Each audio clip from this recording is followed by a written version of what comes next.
तो आज हम बात करेंगे एफएल स्टूडियो के ऐसे 10 तगड़े हैक की जिससे आपकी प्रोडक्शन हो जाएगी बहुत ही ज़्यादा क्विक। तो जल्दी से इस वीडियो को शुरू करते हैं। तो बात करते हैं सबसे पहले हैक की। तो एक बार आप बीट सुनो।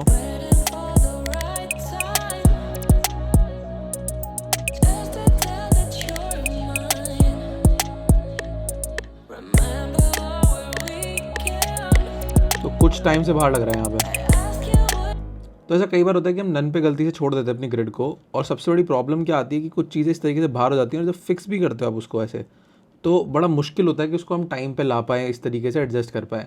तो बहुत ईजी तरीका है, आपको कुछ नहीं करना, सबको सिलेक्ट करने के साथ जो चीज़ आपको बाहर लग रही है और यहाँ पे अपनी ग्रिड कर लो लाइन पे, एंड शिफ्ट प्लस क्यू, ये जैसे ही आप हिट करोगे आप देखना यहाँ पे ध्यान से सारी चीज़ें क्वांटाइज हो जाएंगी। तो क्वांटाइज मतलब ग्रिड पे आ जाएंगी। तो इतना इजी था इस चीज़ को करना, मुझे खुद इतनी ज़्यादा प्रॉब्लम होती थी, तो जैसे ही मुझे हैक पता चला काफ़ी इजी हो गई सारी चीज़ें फिल्म में। तो गाइस इतना इजी था इसको टाइम पे लाना। अब बात करते हैं अपने हैक नंबर 2 की। तो लेट्स से अभी मेरे पास ना यहाँ पे 2 पैटर्न बने हुए हैं, कॉर्ड और बेस लाइन का, पर मुझे अगर इन दोनों को कंबाइन करना है, जैसे अगर आप देखोगे यहाँ पे अलग से बेस प्ले हो रही है और यहाँ पे अलग से इस तरीके से कॉर्ड प्ले हो रही है, तो अगर मुझे साथ में इनको प्ले करना है और मैं चाहता हूँ साथ में मर्ज होकर एक नई प्लेलिस्ट बन जाए, तो आप क्या कर सकते हो, तो दोनों को सिलेक्ट करो एंड बहुत इजी शॉर्टकट कमांड जी। तो जैसे आप कमांड जी करोगे आप देख सकते हो यहाँ पे एक मर्ज करके एक क्लिप बन गई है, और आप देख भी सकते हो यहाँ पे दोनों ट्रैक एक साथ आ गए हैं। तो ये कब काम आएगा, मान लो आप ड्रम्स बना रहे हो इंडिविजुअल और आपको एंड में चाहिए कि वो ड्रम रैक पे एक जगह पे आ जाए, तो इस तरीके से आप इनको यूज़ कर सकते हो, एंड ये काफ़ी ज़्यादा हेल्प करता है अपनी चीज़ों को सॉर्ट आउट करने में। तो देखो मेरे यहाँ पे दोनों साउंड एक साथ आ गई, एंड जो बाकी आपकी 2 साउंड है कॉर्ड एंड बेस लाइन वो अलग से हैं ही, बस आपको एक नया प्लेलिस्ट मिल जाता है मर्ज होके। तो गाइस जो तीसरा हैक है ना, ये बहुत इंपॉर्टेंट है क्योंकि मेरे साथ ये दिक्कत बहुत आती है और मे बी आप लोगों के साथ भी आती है, तो जल्दी से चेक करते हैं। तो अब क्या होता है, लेट्स से मुझे ये वाली जो कॉर्ड है,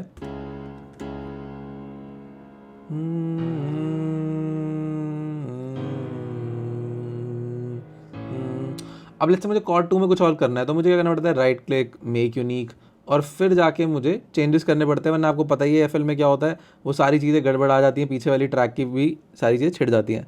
तो अभी क्या करते हैं, इसको ना मूव करते हैं, सबसे पहले तो कहीं और ले जाते हैं इसको, यहाँ कहीं ले जाते हैं, ऐसा कुछ चाहिए। तो अब ये स्टेप में क्या हुआ, मुझे ज़्यादा मेहनत करनी पड़ी, क्योंकि अगर मैं मेक यूनिक नहीं करता तो ज़्यादा टाइम जाता। अब इसका दूसरा तरीका क्या है करने का, तो देखो शॉर्टकट है कि आपको इस ट्रैक को क्लिक करना है, शिफ्ट प्लस वी दबाना है, एंड आपको इसको ड्रैग करना है। तो जैसे आप शिफ्ट प्लस वी से ड्रैग करोगे आप देख सकते हो यहाँ पे कॉर्ड नंबर 3 आएगा, क्योंकि 2 हमने उस तरीके से कर लिया था। तो एक मेक यूनिक कॉपी निकल गई सिर्फ शिफ्ट प्लस वी ड्रैग करके। और अब अगर मैं इसमें चेंजेस करता हूँ तो आप बड़े आसानी से इसमें भी चेंजेस कर सकते हो विदाउट हिंडरिंग जो आपका पहले वाली चीज़ है। तो इसको सुनते एक बारी,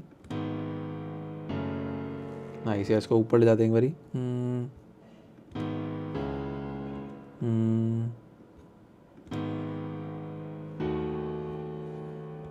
ये अच्छा है बट नीचे वाला ही अच्छा लग रहा था।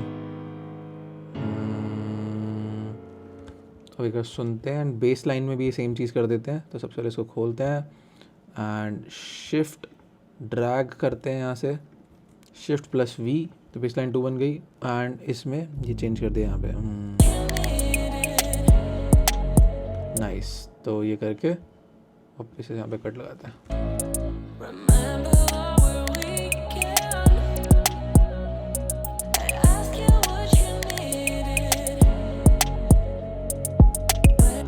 तो ये ऐसा नहीं है कि ये सिर्फ मिडी में होगा या पैटर्न्स में होगा, आप कहीं पे भी कर सकते हो। आप देखो आर पे भी कर सकते हो। तो R2 को मैंने शिफ्ट भी करा, R2 बन गई।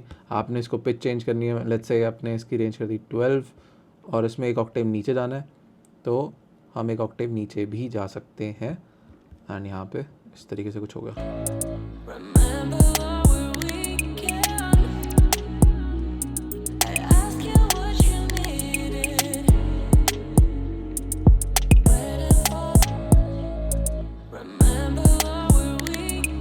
तो इतना इजी रहता है मेक यूनिक करना अगर आपको पता हो शॉर्टकट। Let's go. तो गाइस ये जो हैक है ना, ये तो माइंड ब्लोइंग लगा मेरे को, क्योंकि एबल्टन में ना ये चीज़ थोड़ी सी ईजी होती थी, यहाँ पे भी अब ये बहुत ईजी हो गया। तो देखो मैं, अगर आप ध्यान दोगे, जब मैं इन कॉर्ड्स को चेंज कर रहा था, तो अभी ध्यान देना, जैसे ही मैं इस कॉर्ड को चेंज करूँगा, लेट्स से मैं इसको लाता हूँ वापस से यहाँ पे, तो आप देखना क्या होगा, सुना, ख़राब हो गई। पर अब मैं एक शॉर्टकट ऑन कर रहा हूँ, देखो यहाँ पे ये जो स्नैप टू स्केल है ये ऑन कर रहा हूँ, एंड इसके बाद मैं सेम चीज़ करूँगा, पर अब देखना क्या होगा।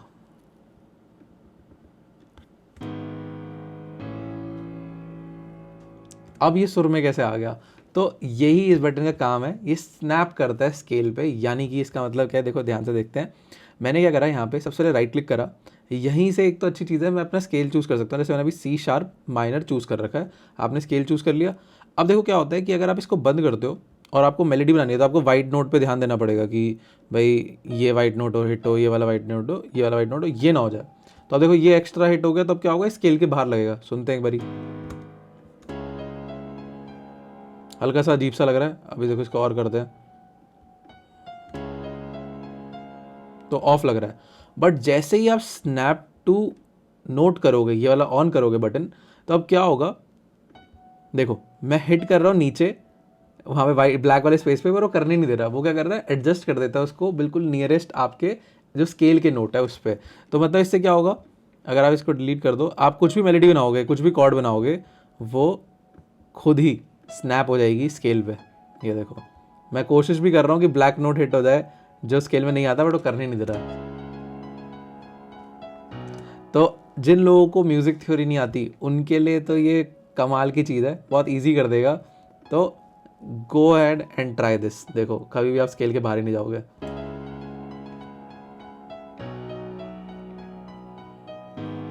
तो इस तरीके से मैं अपनी कॉर्ड्स को भी जब मूव कर रहा था, तो मैं सेम ही चीज़ कर रहा था। मैंने स्नैप टू ग्रिड ऑन कर दिया, एंड उसके बाद मैं जब चेंजेस कर रहा था, तो देखो अब मुझे पूरे चेंजेस करने हैं।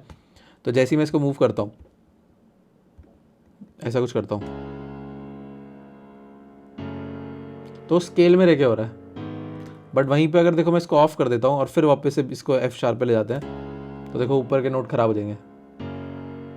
क्यों? क्योंकि ये स्केल के अंदर नहीं आता। फिर आपको ये इंडिविजुअली जाके ठीक करना पड़ेगा कि ये स्केल के अंदर आता है, तब ये चीज़ हो रही है। तो बेस्ट तरीका है, हमेशा इसको ऑन रखो। जब भी आपको लगता है कि आपको कुछ कॉर्ड्स बनानी है या आपको मेलोडीज बनानी है, तो ये खुद इजी हो जाएगा। बस आपको एक चीज़ ध्यान रखनी है, आपको पहले स्केल चूज़ करना पड़ेगा, कौन सा स्केल आपको करना है। और गाइस, तो ये हैक मुझे नहीं पता था, और ये जो फिफ्थ हैक है ना, ये काफ़ी ज़्यादा काम आने वाला है 808s के लिए, बेस के लिए, इवन कोई भी नोट अगर आपको स्लाइड करना है उसके लिए काम आने वाला है। तो जैसे आपने सुनी लिया स्लाइड करना है, तो अगर आपने देखो ये वाला बटन ऑन कर रखा हुआ है, विच इज़ कीबोर्ड बटन, आप कीबोर्ड अपना प्ले कर सकते हो लैपटॉप से, तो ये तब काम आता है। इसको अगर आप बंद कर देते हो और आप एस बटन दबाते हो, तो अब देखो क्या होगा, यहाँ पे आपका खुद ही एक स्लाइडिंग नोट आ जाएगा। तो इससे आप क्या कर सकते हो, आप लोगों को पता ही है। जैसे मैंने सी शार्प नोट है, मैंने यहाँ पे इस तरीके से सी शार्प लगा दिया, इसको करते हैं छोटा, इसको रखते हैं यहाँ पे, और आप देख सकते हो अभी नन हो रखा है, इसको लाइन पे कर देते हैं। एंड अब सुनते हैं, ज़्यादा छोटा है, यहाँ रखते हैं।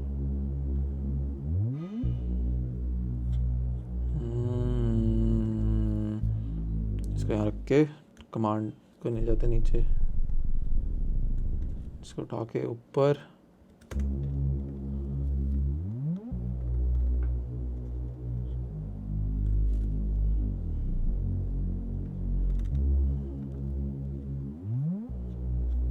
बहुत ज़्यादा ऊपर है, इसको लाते नीचे।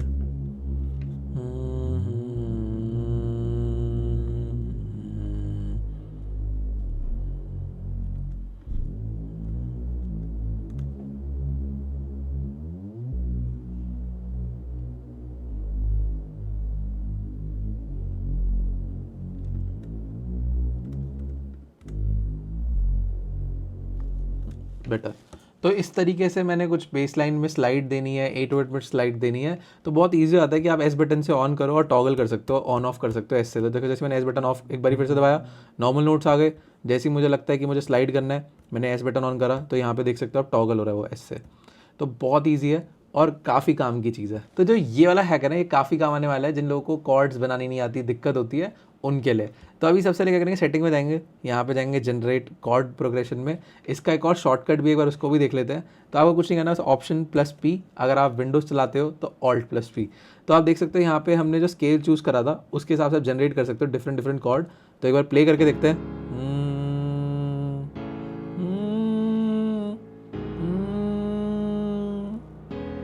जैसे मुझे इतनी अच्छी नहीं लग रही,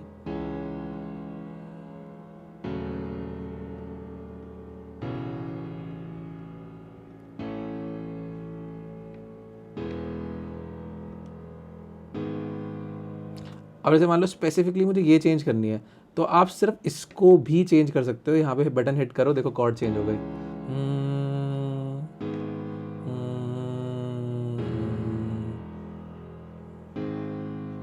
इसे ट्राई करते हैं।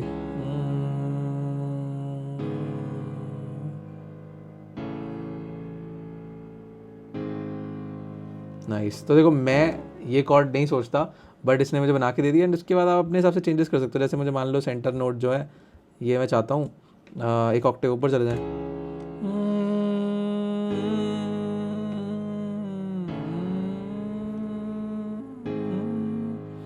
नाइस। तो मैं इसको एक बार ट्राई करता हूँ बीट के साथ अपनी।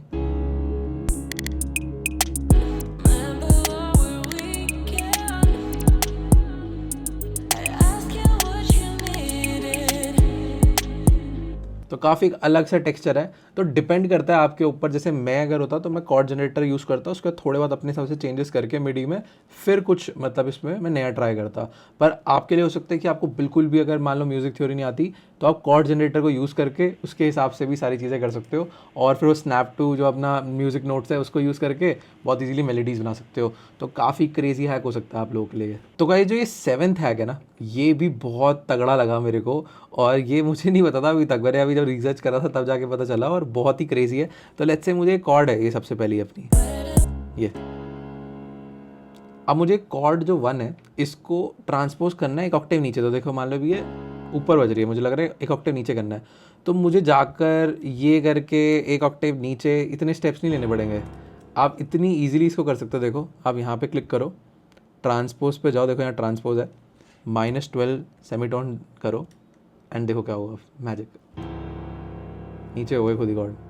और अगर आपको उल्टा करना है तो मैंने अभी जैसे अभी 12 नीचे करा, 24 कर देते हैं, तो एक ऑक्टेव ऊपर हो जाएगी। ये देखो सेम चीज़ बेस लाइन पे करनी है। अगर मान लो कि ज़्यादा ऊपर हो रखी है या और ऊपर करनी है 12, ट्रांसपोज -12। तो ये हैक भी कितना सही है कि आपको सारी चीज़ें कोई भी चीज़ चेंज करनी है, आप यहीं से अपने पैटर्न्स को चेंज कर सकते हो बहुत इजीली। तो ये भी काफ़ी तगड़ी चीज़ है जो कि आप यूज़ कर सकते हो। तो गाइस जो ये हैक है ना, काफ़ी काम आने वाला है उन लोगों के लिए जिनको पसंद है कि उनकी हर एक चीज़ जो है स्केल पे हो। जैसे कि अभी एक किक यूज़ करते हैं। अब सबसे पहले तो मुझे किक को चेक करना पड़ेगा कि अब जैसे मेरा गाना है वो मुझे पता है कि C# पे है। अब मुझे नहीं पता ये जो किक है ये C पे है, C# पे किस पे है। तो सबसे पहले क्या करना पड़ेगा, मुझे राइट क्लिक करना पड़ेगा, देन इसको पिच करेक्ट सैम्पल पे जाना पड़ेगा, देखना पड़ेगा। तो देखो अभी दिख रहा है कि C पे। फिर मुझे इसको ये करना पड़ेगा कि यहाँ पे जाकर 1 सेमीटोन अप या 2 सेमीटोन अप करना पड़ेगा। जैसे मुझे C# पे रखनी तो 1 सेमीटोन अप करना पड़ेगा। अब ये बिल्कुल एग्जैक्टली C# पे आ गई, जिससे कि और पंची साउंड करेगी। वेरएस पहले ये क्या थी, C थी ये, अब C#। तो इसमें क्या हुआ, मुझे 2-3 स्टेप एक्स्ट्रा करने पड़ रहे हैं। अब आप क्या कर सकते हो इसी को और इजीली करने के लिए, आप राइट क्लिक करो यहाँ पे जाओ पिच करेक्टर में, एंड आप पहले अपने सैम्पल को ट्रैक करके C# कर लो। उसके बाद आपको कुछ नहीं करना, आपको ये सैम्पल उठा के अपनी प्लेलिस्ट में या फिर अपने इधर यहाँ पे कहीं पे भी चैनल ट्रैक में डाल सकते हो। और जो ये पिच 2 है ये अब आपको डायरेक्ट मिल चुकी है C# में। तो आप इस तरीके से भी अपने सैम्पल को यूज़ कर सकते हो। और अब आप जब जो भी किक लगाओगे, लेट्स से अब यहाँ पे मैं इस पैटर्न को लगाता हूँ, तो ये मैंने बेस लाइन वाले पैटर्न में ही डाल दिया। तो एक बार सुन के देखते हैं।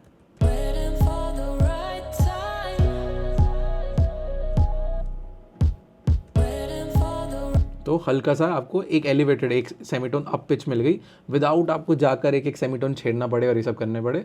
तो आप बहुत इजीली चेक कर सकते हो। लेट्स से मुझे ये किक लग रही है अच्छी, मैं गया पिच करेक्टर में, मैंने देखा अच्छा ये वाली जो किक है ये दिखा रहा है ये आपका जैसे C हो गया, तो फिर से पीछे B, A#, A and then यहाँ पे G#। तो मैं इस पर टच करके भी चेक कर सकता हूँ कि ये कौन सा नोट है, एंड बाद में इसको उठा के जैसे मुझे अगर मान लो C# ले जाना है, आप वो भी कर सकते हो। बस एक चीज़ का ध्यान रखना कि जितना ज़्यादा आप इसको छेड़ोगे, जैसे मान लो कोई चीज़ G पे है, आप C# पे ले जा रहे हो, तो आप क्या कर रहे हो, आप G# से पहली बात तो उसको A, फिर A#, फिर B, फिर C, फिर C#, तो आप 5 सेमीटोन अप ले जा रहे हो।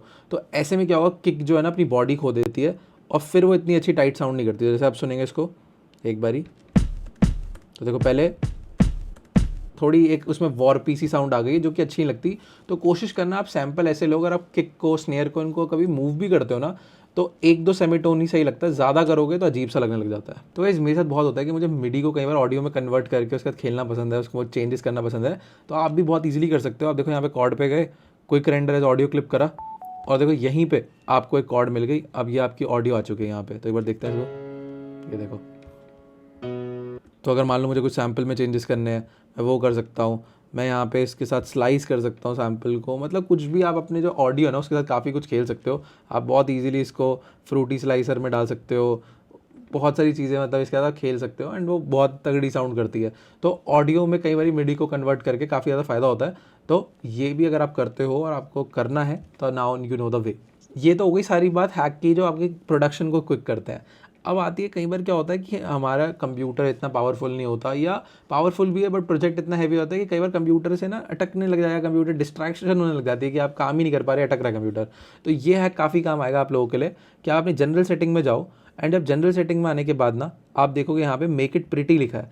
अब हमें भाई गाने बनाने इतना प्रिटी नहीं चाहिए, तो आप यहाँ पे कर सकते हो डोंट डिस्ट्रैक्ट मी। इसके दो फ़ायदे हैं, एक तो ये आपकी एनिमेशन जो डॉ में दिख रही है वो थोड़ी सी कम कर देगा, पर इससे आपकी ना प्रोडक्टिविटी मुझे लगता है कहीं ना कहीं बढ़ेगी, क्योंकि वो डिस्ट्रैक्शन नहीं होती है ज़्यादा। वो अगर आपको ज़्यादा चीज़ें दिख रही है एनिमेटेड होते हुए, तो ये काफ़ी ज़्यादा आपके डॉ को हल्का कर देगा, एनिमेशन हटा देगा और सारा लोड आपके म्यूज़िक पे आ जाएगा, जो कि हमें चाहिए। तो आई होप ये सारे हैक आपको हेल्पफुल लगे होंगे। हेल्पफुल लगे तो सबसे पहले लाइक करो, सब्सक्राइब करो अगर नहीं करा है, कमेंट करो। और अगर इसी के साथ अगर आप पढ़ना चाहते हो ना in depth he music production कैसे करते हैं, मिक्सिंग कैसे करते हैं, ये सारी चीज़ों में अगर आपको दिक्कत होती है तो हमारे 2 कोर्सेज़ हैं। एक है जहाँ पे हम 4 महीने आपको इन डेप्थ तरीके से पढ़ाते हैं, एक ग्रुप में एक क्लास में, आप वो भी ऑप्ट कर सकते हो। बट अगर आप बिजी हो, ऑफिस जा रहे हो, कॉलेज जा रहे हो और आपको लगता है आपके पास टाइम नहीं है उस चीज़ों के लिए, तो आप चेक कर सकते हो हमारा 50 days of music production course, जहाँ पे हमने सारी चीज़ें मिक्सिंग, मास्टरिंग, प्रोडक्शन सारी चीज़ें कवर करी हैं एक रिकॉर्डेड कोर्स में। तो जल्दी से जाकर चेक कर लो, डिस्क्रिप्शन में सारे लिंक हैं। मिलते हैं नेक्स्ट वीडियो में, बाय बाय।